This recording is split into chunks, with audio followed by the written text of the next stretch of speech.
Tara tingnan natin yung bagong tanim kong mint. Bago ko natuklasan nakita ko sa ibang lahi kung paano pagtanim.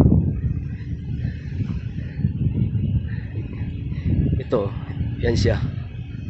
Yang mint o nana sa Saudi tawag. Ganito lang pagtanim pala para magkaroon ng ugat, mabilis mabuhay.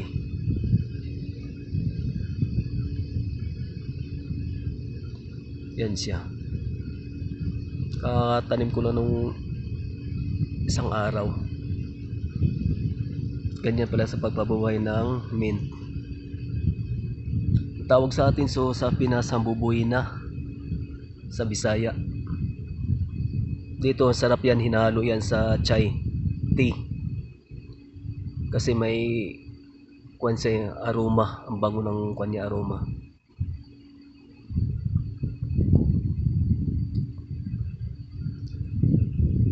May mint. Yan maganda yan. Pinapaarawan ko muna saglit. Grabe ang kapal ng buhangin. Yan oh.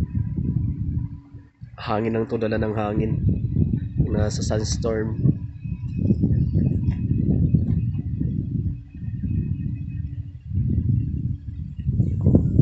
Diba?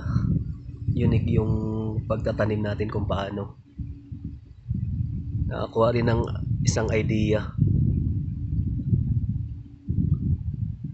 Yan.